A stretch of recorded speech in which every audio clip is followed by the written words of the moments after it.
L'heure est au bilan pour ce numéro hors série de Rocasphère et pour l'occasion, nous recevons sur notre plateau aujourd'hui le directeur exécutif du club de l'AS Monaco Basket, Oleksiy Yefimov, avec qui nous reviendrons sur les moments forts de cette fin de saison. Un bilan difficile à juger pour la Roca Team. 3 finales atteintes, dont une historique en Euroleague. Oui, mais Monaco qui termine avec une saison blanche. Aucun trophée remporté, ce n'était plus arrivé depuis la saison 2021-2022. Est-ce un échec? On en parle dans quelques instants avec notre invité.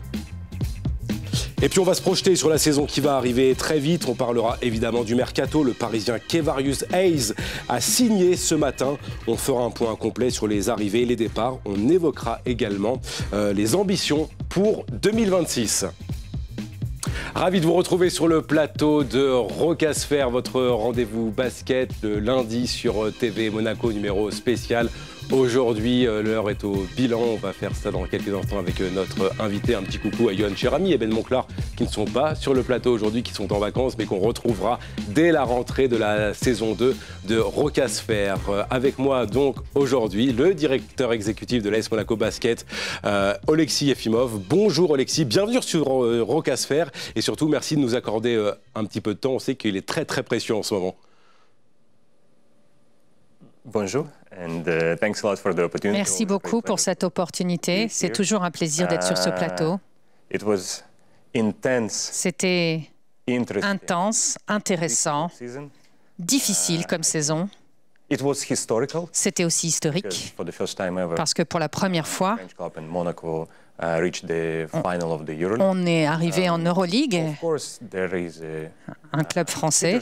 Bien sûr, il y a un peu d'amertume dans la bouche, parce que on est arrivé en finale à chaque fois et on a fait une saison blanche. Mais on va réfléchir et on va tirer profit de cette expérience. Ce sera une motivation pour l'avenir et assurez-vous qu'on va travailler d'arrache-pied et on va être encore plus dynamique l'année prochaine. Eh bien, on va en parler tout de suite. Oleksiy, on a 40 minutes à passer ensemble. On va passer en revue toute cette saison et les ambitions pour la saison prochaine. On démarre tout de suite donc avec l'entre-deux. Oleksiy, au début de la saison, vous avez annoncé la couleur, vous vouliez gagner sur tous les tableaux, dans toutes les compétitions. Malheureusement, c'est un échec malgré ces 3 finales atteintes par le club. Quel est donc le bilan du directeur exécutif? Eh bien, divisons la saison entre la campagne européenne et plutôt les compétitions nationales. Alors, la première a été fantastique. D'être la meilleure équipe en Europe, c'est pas si facile à atteindre. Bien sûr, ça fait mal quand on est si proche du but. Mais avec le recul, par rapport à la saison, c'était incroyable. La saison régulière à l'Euroleague, c'était l'une des plus compétitives qui a jamais existé. Et pourtant, on a réussi à passer les playoffs et puis contre Barcelone. Il y avait tout. Bon. À la fin, heureusement, tout a tourné en notre faveur et puis contre Olympiakos. Je pense qu'on a signé notre meilleure performance. Je pense qu'on peut être fier de ce qui a été accompli sur la compétition européenne. Monaco a montré à nouveau que nous pouvons être compétitifs et être parmi les meilleurs en Europe.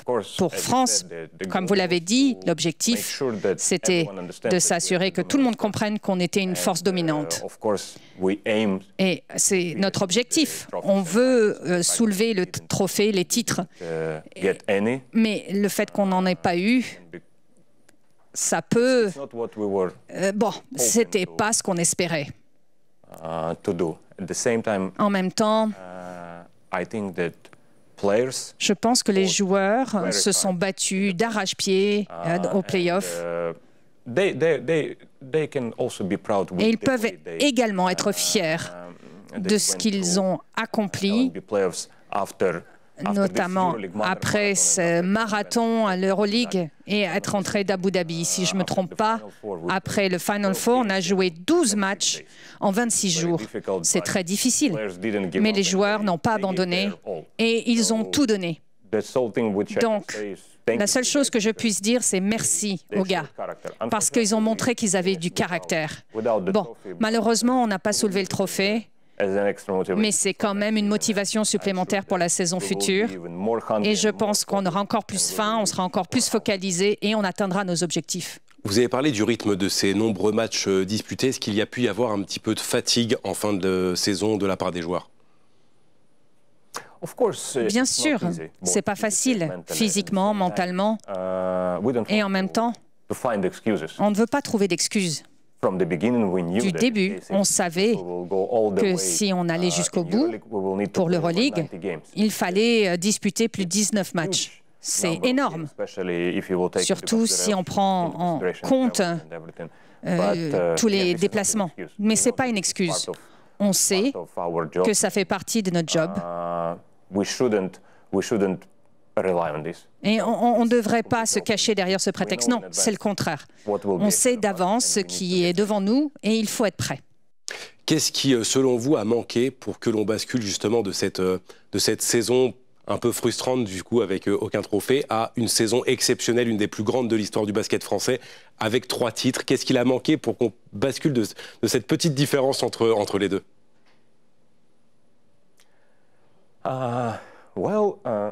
Eh bien, c'est le sport. Parfois, ça échappe à votre contrôle. Comme je l'ai dit, les demi-finales contre Olympiakos à Abu Dhabi, on a joué notre meilleur basket. Et puis, contre Fenerbahçe, à nouveau, c'était une très bonne performance. Donc, on était à 25 minutes d'un succès historique. Et il faut le garder à l'esprit. Alors, pour les playoffs, en match 5, pour la campagne française, c'est un peu la loterie. Paris a remporté 2 matchs à domicile. Nous, on a réussi à resserrer le jeu, à recoller. Et les joueurs y étaient presque, parce que revenir de 0 à 2, puis recoller, franchement, ça a coûté beaucoup. Et puis, au 5e match, bon, il faut accepter que ce soir-là, Paris ait mérité cette victoire, était meilleur.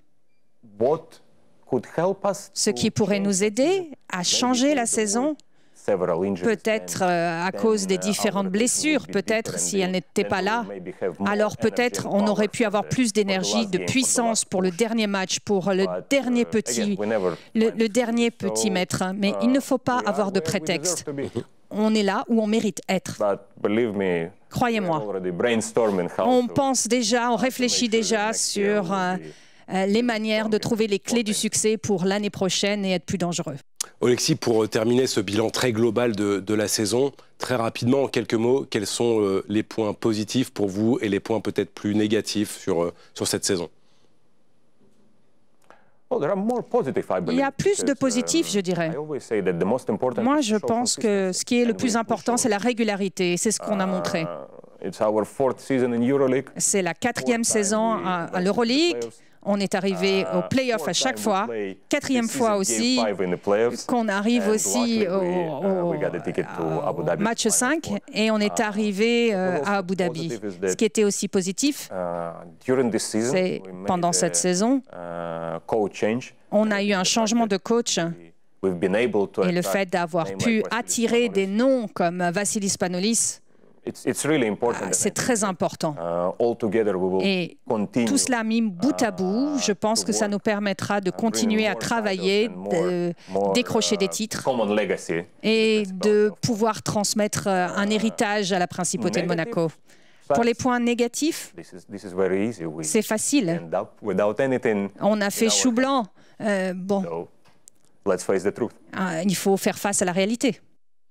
On va rentrer maintenant dans le détail un petit peu plus précis des compétitions. Oleksiy, on va revenir avec l'actualité la plus chaude, la Betclic Elite et cette finale incroyable qui a été disputée. On croyait On vous croyait mort, l'équipe à 2-0 après les 2 premiers matchs à Paris et ce plus 25 notamment sur le 2e match. Et pourtant, l'équipe a trouvé la ressource pour revenir à 2-2. Et ce scénario incroyable en finale où chaque équipe mène, ça s'est joué vraiment sur des détails. Est-ce que c'est frustrant de dire que vous êtes passé si proche du titre alors que dans le 3e quart-temps, Monaco était bien devant et semblait pouvoir écraser Paris?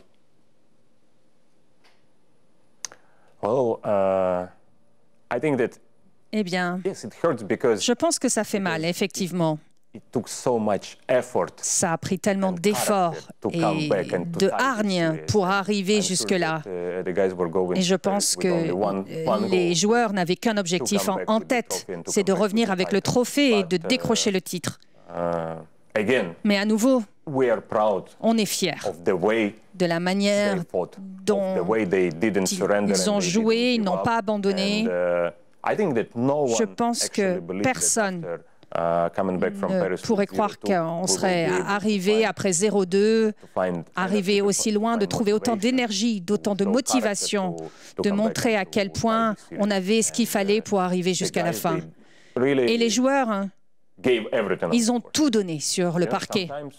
Parfois, vous savez, on n'arrive pas à atteindre ses objectifs, mais le but, c'est de se lever le lendemain, de se regarder dans le miroir et de se dire « Honnêtement, j'aurais pas pu faire mieux. J'ai donné tout ce que j'avais et je pense que nos joueurs, ils ont tout donné. Et il faut les respecter pour cela. » Au sortir des playoffs, cette qualification pour Barcelone, la priorité a été donnée à la préparation du Final Four. Durant cette période, il y a 3 matchs de Betclic Elite qui sont joués. Monaco en perd 2, d'abord contre Bourg-en-Bresse, puis contre Chalon-sur-Saône. Quand on connaît le scénario de cette finale contre Paris, quand on voit ce qui s'est passé, est-ce que le titre de Betclic, il n'est pas perdu à ce moment-là contre Bourg et contre Chalon, puisque Monaco perd la première place et l'avantage du terrain pour la finale?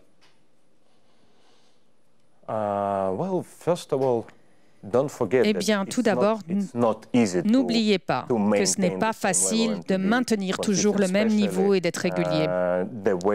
Surtout la série le match contre Barcelone. Et puis, on jouait contre Barcelone. Ça a pris beaucoup d'énergie de la part des joueurs, surtout au 5e match. Donc oui, bien sûr, si on n'avait pas perdu ces matchs, on aurait terminé avec l'avantage de jouer à domicile et ça aurait pu changer la donne. Mais on n'accepte pas des mots comme « si », comme « on ne met pas Paris en bouteille ». On accepte les choses telles qu'elles sont. Et à nouveau, le résultat qu'on a eu, c'est celui qu'on mérite. Évidemment, est-ce que aussi ces défaites en championnat, on est habitué à ce que Monaco domine le championnat de France. Est-ce que c'est aussi le fait d'un championnat de France qui progresse et qui a augmenté en intensité et en niveau de jeu? Le basketball français monte en grade, c'est indiscutable, devient plus compétitif, devient plus fort. L'année prochaine, il y aura 3 équipes à l'Euroleague. Bourg-en-Bresse était très compétitive comme équipe. À la Eurocup aussi, les équipes s'améliorent. Si vous regardez les drafts récents, vous voyez le nombre de joueurs français qui ont été sélectionnés, c'est incroyable. Donc, le basketball français sur les bons rails. Donc, ça deviendra de plus en plus difficile, mais aussi de plus en plus intéressant. Mais on s'en tient à nos principes. Même si cette année, notre historique n'est peut-être pas l'objectif fixé, je pense qu'on va poursuivre sur cette voie, on va continuer à travailler et à montrer que Monaco est une locomotive du basketball français.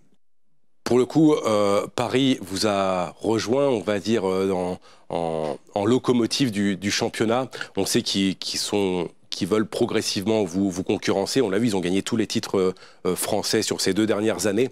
Est-ce que c'est rassurant aussi pour Monaco de se dire qu'il y a un autre club qui tire le championnat vers le haut, vers le très très haut niveau? Même on les a vus jouer en play-in cette saison, dès leur première saison d'Euroleague. Voilà. Est-ce que c'est rassurant aussi pour Monaco de se dire ça y est, on n'est plus seul, on est plus seul à emmener le championnat avec nous et on se concurrence les uns les autres et on va aussi aller chercher ensemble l'Euroleague, le basket européen? C'est génial d'avoir cette rivalité qu'on a avec Paris. C'est comme ça qu'on s'améliore. C'est comme ça qu'il y a de l'émulation, qu'on se motive et qu'on peut repousser les limites. Quand on a un adversaire de taille, alors on le respecte et on veut le battre.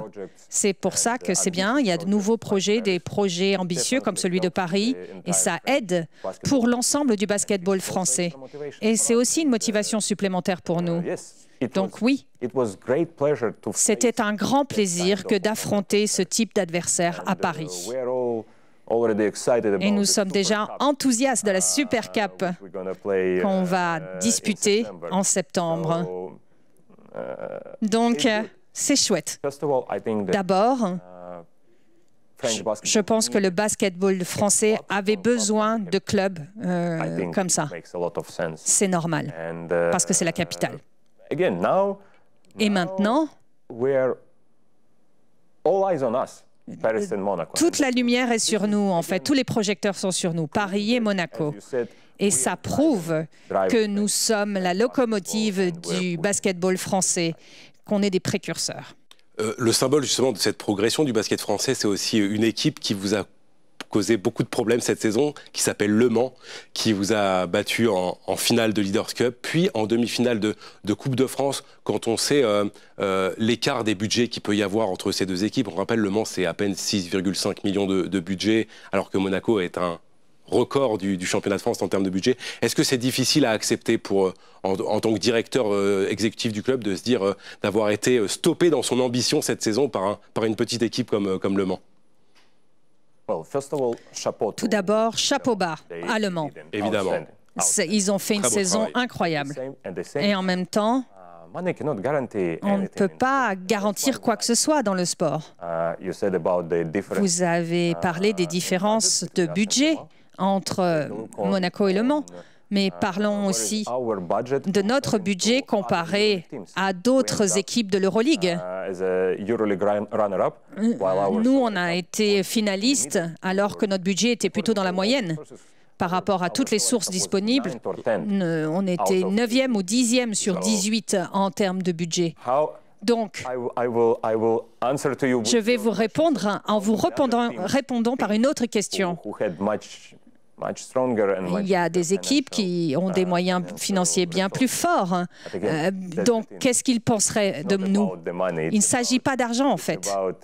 Il s'agit de qui est le meilleur sur le parquet. Oleksiy, on a vu la scène nationale, on va passer à la scène européenne et ce magnifique parcours en Euroleague. Quand on voit le début de saison de la Roca Team, le changement de coach, les résultats en dents de scie, est-ce qu'au mois de novembre, quand Monaco était un petit peu dans le creux de la vague, entre guillemets, même si les résultats étaient plutôt bons en Euroleague, est-ce que vous vous disiez que c'était encore un objectif réaliste et réalisable d'aller chercher une finale d'Euroleague?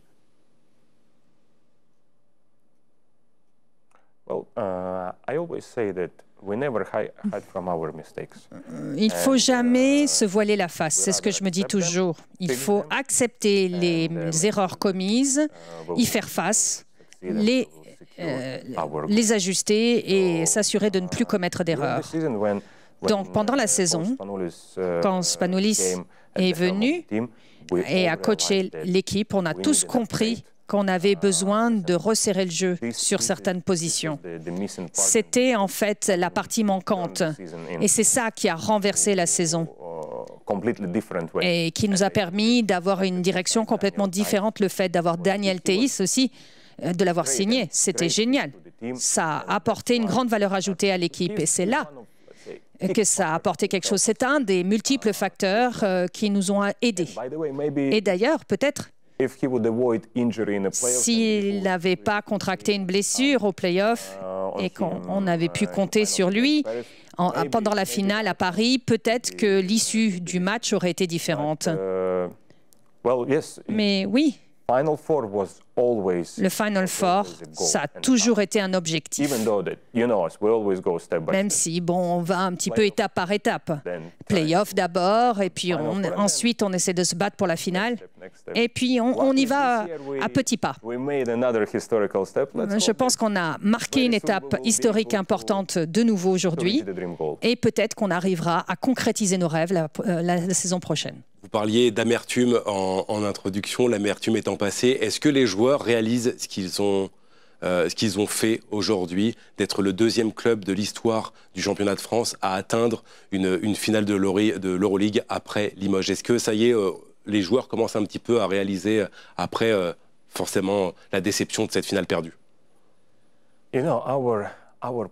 Vous savez, nos joueurs, ce sont des vrais combattants. Ils ont un grand cœur et beaucoup de personnalité. Pour eux, ce n'est pas seulement ce qu'ils ont accompli. Alors oui, c'est historique, c'est fantastique. Mais ce qu'ils auraient pu atteindre et ce qu'ils vont essayer d'atteindre, c'est ça qui compte. Donc, pour nos joueurs, ce n'est pas suffisant. Oui, c'est bien, c'est quelque chose de spécial. Mais ce qu'ils veulent, nous, on veut plus. Tout s'est joué sur des détails cette saison, que ce soit en Betclic et en Euroleague. On l'a vu avec un championnat très serré. J'aimerais qu'on revienne sur ce play-off face à Barcelone, puisqu'il y a une question qu'on a posée à tous les joueurs une fois les play-offs passés. Et j'aimerais avoir votre avis. Quand on sait le scénario de Fenerbahçe la saison passée, qu'est-ce que vous avez ressenti au moment où Kevin Punter prend le ballon sur ce tir raté de Yorios Papagiannis, qu'il reste 6 secondes à jouer, qu'il est à 100% au lancer franc et qu'il a le ballon dans les mains et il peut décider de votre avenir en Euroleague?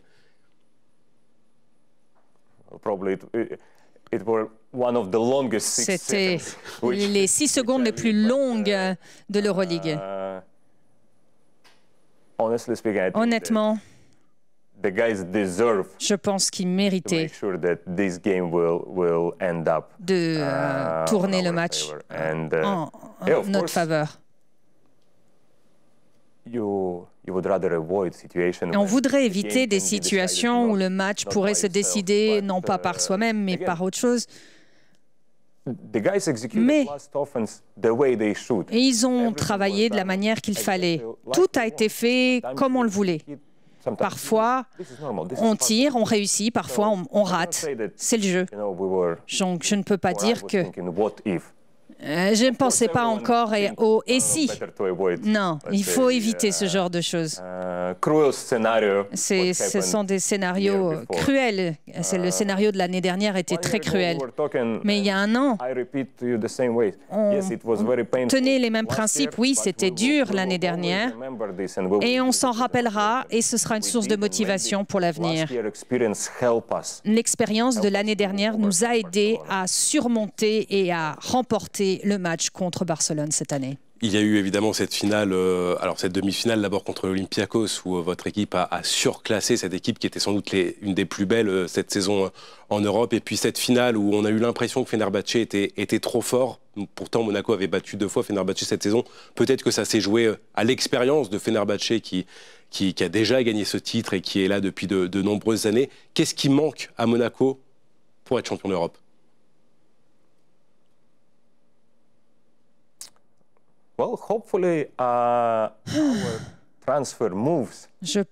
J'espère que le mercato va répondre à la question et les transferts. Au lieu de raisons, d'explications en longueur, il vaut mieux agir. On sait où on peut s'améliorer, on sait où on doit resserrer le jeu et on doit monter en grade et on va apporter les bons joueurs qui vont aider la Roca Team à atteindre les objectifs qui ont été fixés.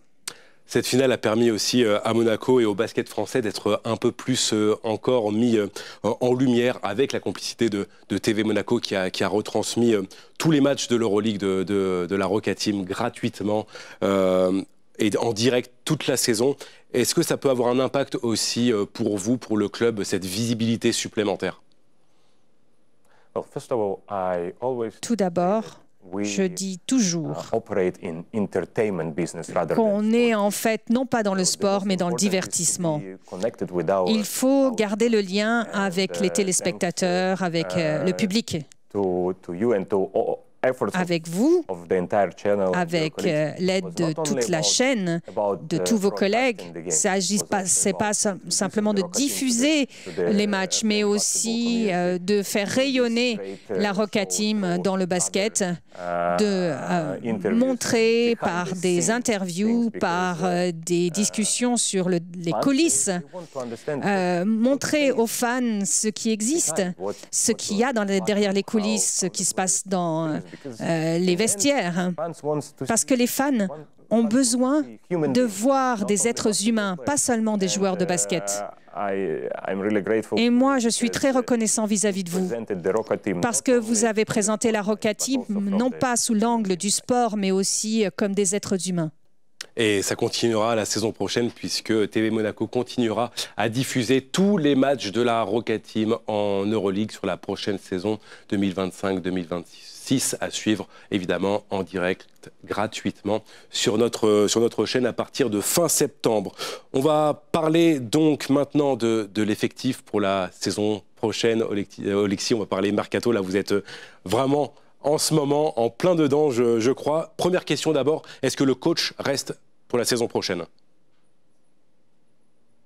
Bien sûr. Il n'y avait aucun point d'interrogation à ce sujet. Vassilis est venu.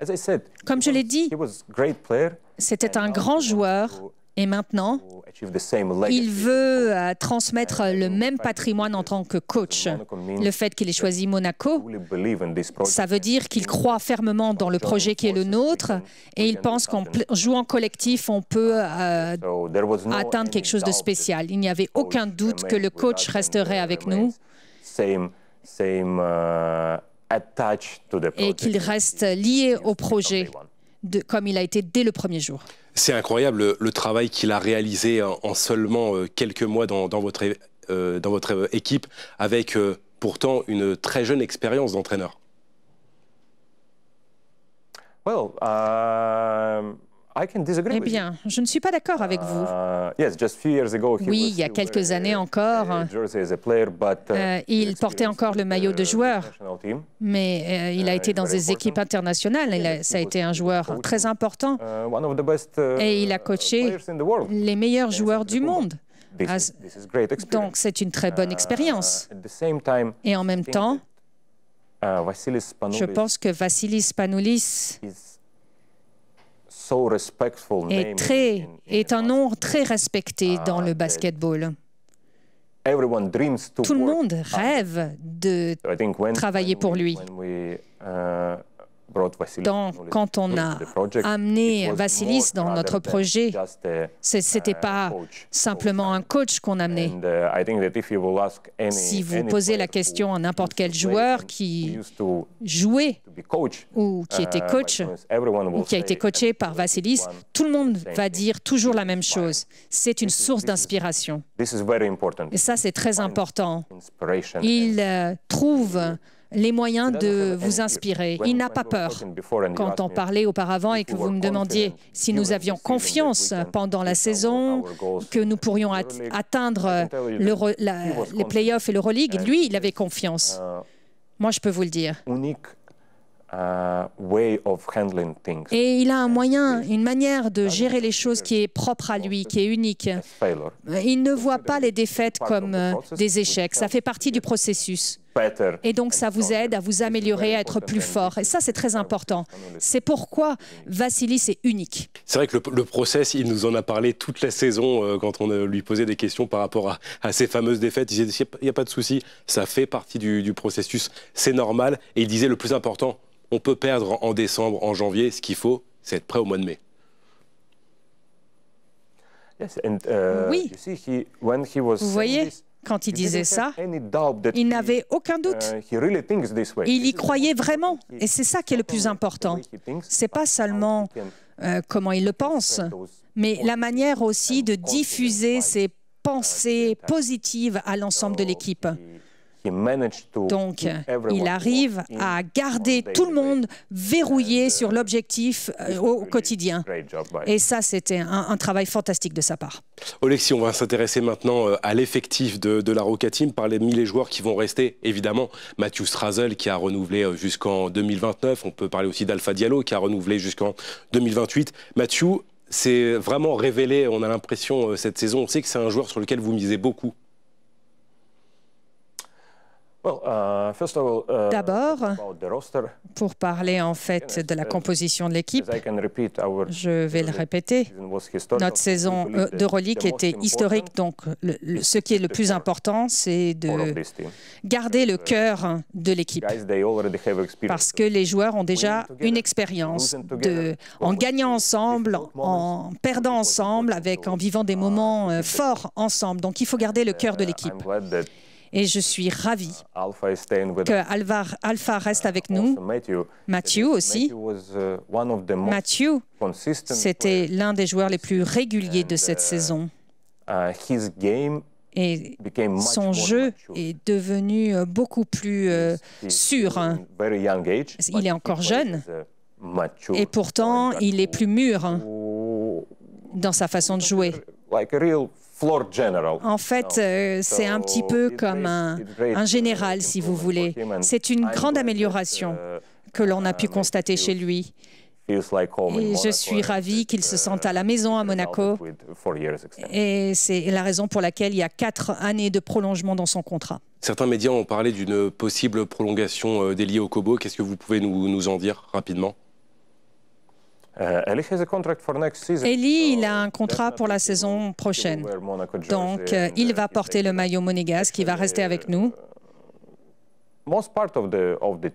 La plupart de l'équipe est encore sous contrat.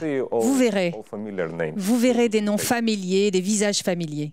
Ce qu'on peut déjà dire du côté des départs, c'est que Mam JT s'en va, il va s'engager avec Dubaï, un nouveau venu en Euroleague. Pourquoi ne pas avoir gardé Mam pour la saison prochaine? Eh bien, parfois, on veut continuer avec un joueur, mais la situation ne vous le permet pas. Mam a très bien joué pendant les 2 dernières saisons avec nous. Et ce que je veux dire, c'est que la manière dont il s'est sacrifié aux playoffs français, ça mérite du respect vis-à-vis de lui. Mais je répète toujours la même chose. Il ne s'agit pas des noms, il s'agit d'un objectif fixé pour l'ensemble de l'équipe. Oui, on voudrait garder Mam avec nous, mais la situation a été telle que les choses se sont déroulées différemment. Il y a d'autres joueurs qui sont évoqués sur le départ. Alors évidemment, ce sont des rumeurs médiatiques. On parle beaucoup de Daniel Theis, de Yorios Papagiannis, Nick Calathes. Est-ce qu'il va y avoir beaucoup de mouvements justement sur les départs cet été? Donnez-nous un peu de temps. Dans les 2 semaines à venir, on aura plus de clarté et plus de réponses à ces questions. Essayons de nous armer de patience. Déjà, aujourd'hui, on a la signature de Cavalaris et il va y avoir d'autres noms qui vont venir. Et je ne pense pas qu'ils vont être une déception pour vous. On parle de potentiel départ, vous voyez peut-être arriver, il y a un joueur dont on n'a pas encore parlé et dont il faudrait qu'on parle ensemble, c'est Mike James, qui était suspendu évidemment pendant toute la période des playoffs, qui n'a pas assisté à la finale, qui n'a pas joué, qui s'entraîne aux États-Unis. On sait que l'Olympiakos est intéressé par sa situation. Alors Oleksii, la question elle est très très simple et beaucoup de supporters qu'on a rencontrés se la posent. Est-ce que Mike James, Magic Mike, sera toujours à Monaco la saison prochaine? Eh bien, d'abord, après la finale de l'Euroleague, Michael James a contracté une blessure. C'est la raison pour laquelle il n'a pas pu aider l'équipe vers la fin du championnat.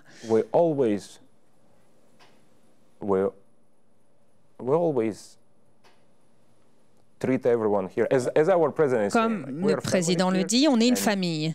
Et dans une famille, on trouvera toujours un terrain d'entente et un moyen d'être ensemble et d'être unis. Mike ne nous quitte pas. Il a un engagement, il a le souhait de rester avec nous.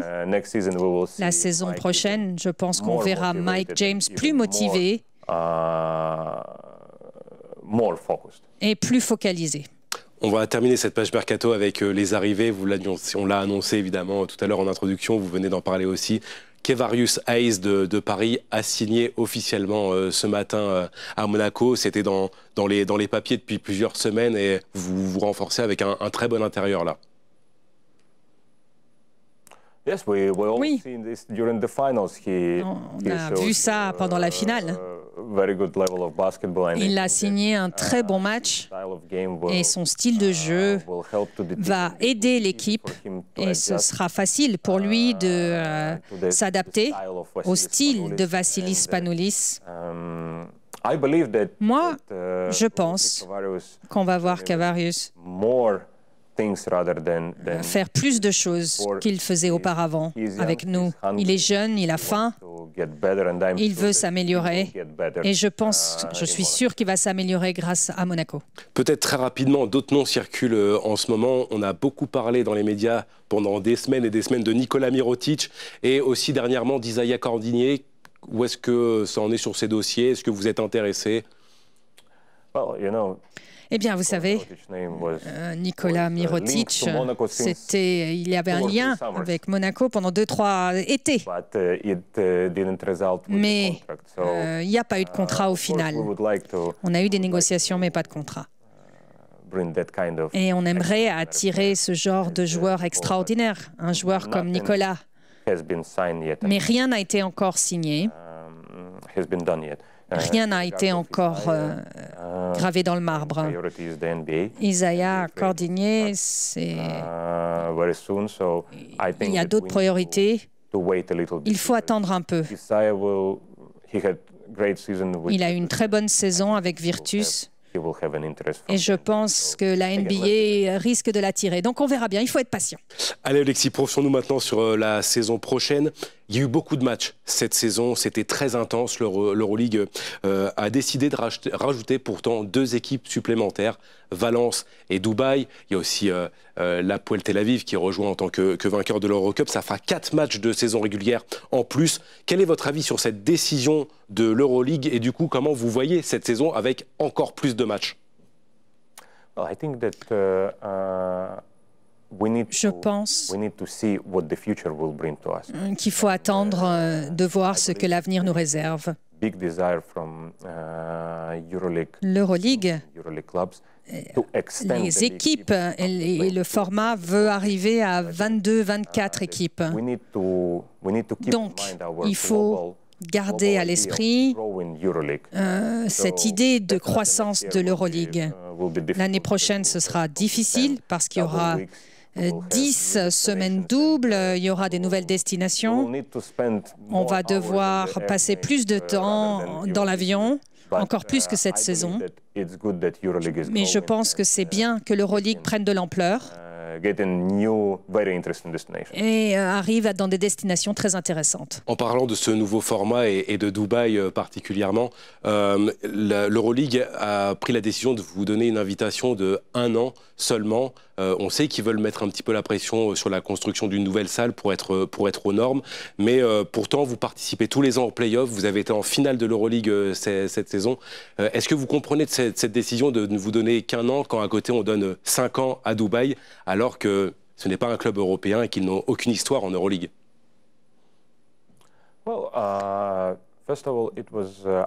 Eh bien, d'abord, c'était une décision qui était prise d'un commun accord entre Monaco et Euroleague. Monaco pense qu'on ne mérite pas seulement une invitation, que ce soit 3 ans ou 5 ans. On a besoin de faire partie intégrante de l'Euroleague et de sa famille. Tout ce qui a été fait depuis 4 ans